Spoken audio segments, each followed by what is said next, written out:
Breaking news చూస్తున్నా. మెదక్ జిల్లా రామాయంపేట మండలంలో దారుణం జరిగింది. మహిళపై పెట్రోల్ పోసి నిప్పు పెట్టారు గుర్తు తెలియని దుండకులు. క్షుద్ర పూజలు చేస్తుందనే అనుమానంతో ఈ దాడి చేసినట్లు సమాచారం. చికిత్స పొందుతూ ఆ మహిళ మృతి చెందింది. గ్రామానికి చెందిన ఒక బాలుడు అనారోగ్యానికి గురికాక ముత్తవ్వ మంత్రాల నేపథ్యంలోనే బాలుడు అనారోగ్యానికి గురయ్యారని ఆరోపిస్తూ మహిళపై అందరూ చూస్తుండగానే విచక్షణారహితంగా దాడి చేశారు. స్థానికుల ద్వారా విషయం తెలుసుకున్న పోలీసులు ఘటనా స్థలానికి చేరుకుని కొన ఊపిరితో ఉన్న ముత్తవ్వను రామాయంపేట ఆసుపత్రికి తరలించగా చికిత్స పొందుతూ మృతి చెందింది. ముత్తవ్వ భర్త ఇచ్చిన ఫిర్యాదు మేరకు పోలీసులు కేసు నమోదు చేసి దర్యాప్తు చేస్తున్నారు. గ్రామంలో ఎలాంటి ఘటనలు చోటు చేసుకోకుండా భారీ బందోబస్తు ఏర్పాటు చేశారు.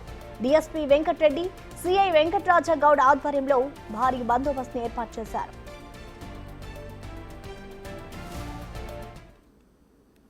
ఇంటి ముంగడికి వచ్చారు. మా అమ్మాయి దుర్గమాత దగ్గరికి వెళ్ళింది, టెంపుల్ దగ్గరికి వెళ్ళింది. అక్కడికి వెళ్ళింది, నేను కాల్ చేసిన.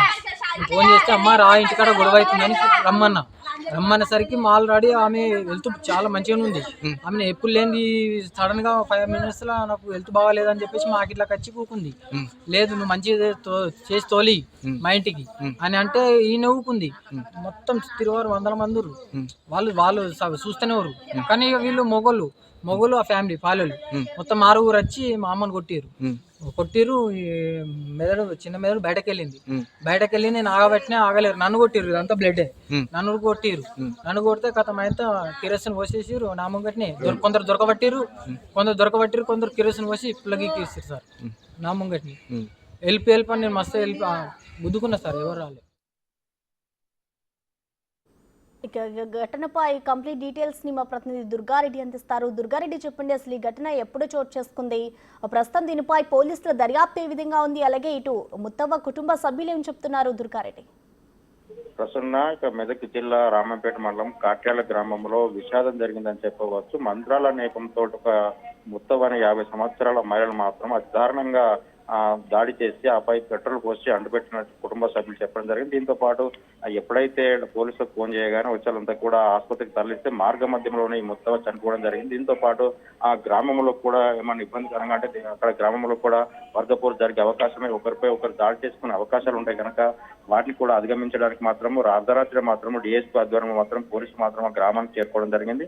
దీంతో మాత్రం చనిపోయిన ఎవరైతే ఉన్నదో మంత్రాల నేపంతో ఆ ముత్తవ్వను కూడా కొడుకును అదేవిధంగా తల్లిని కూడా వారు చిత్కేబాదారు. ఆమె కొడుకు ముందే తల్లిని మాత్రము మా కిరోసిన్ పోసి తగలబెట్టారని చెప్పి కూడా కొంత ఆవేదన, అదేవిధంగా తండ్రి కూడా భర్త మాత్రం ఫిర్యాదు మేరకు పోలీసులు మాత్రము కేసు విచారణ మాత్రం వేగవంతం చేశారని చెప్పవచ్చు ప్రశ్న. దాంతో అక్కడ ఆ జరిగే విషయాలు ఏదైతే గ్రామానికి సంబంధించిన ఒక బాలుడు మాత్రం అనారోగ్యానికి గురయ్యాడు, ఈమె మంత్రాల నేపథ్యంతో జరిగిందని చెప్పి కొంత అడవుడు జరిగింది. ఆ గ్రామాలకు సంబంధించిన ఒక 6-7 మాత్రము మొత్తం ఇంటికి మాత్రము నిన్న సాయంత్రం వచ్చి దాడి చేసి ఆ దాడి తర్వాత మాత్రము ఆమెను నిప్పంటించినట్టుగా తెలుస్తుంది. మాత్రం 50% కాలిపోయిన తర్వాత కూడా ఆమెను ఉటావుటిన ఆసుపత్రికి తరలించే మార్గ మధ్యంలోనే చనిపోయిందని చెప్తున్నారు.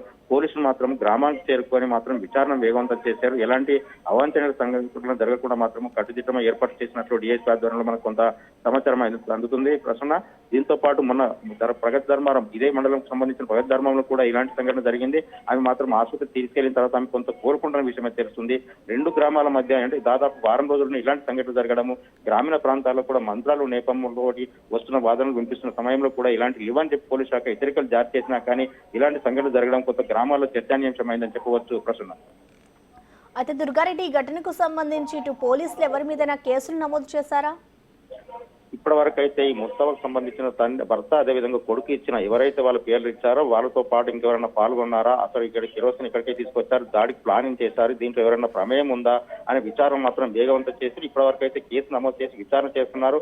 ఆ గ్రామానికి సంబంధించిన దాడికి సంబంధించిన ఎంతమంది మీద కేసు నమోదు చేస్తారు, వారు ఎక్కడెక్కడి నుంచి వచ్చారు ఏంటి అనే విషయాలు మాత్రం విచారణలో వేగవంతం చేసే పరిస్థితులు అయితే కనిపిస్తుంది.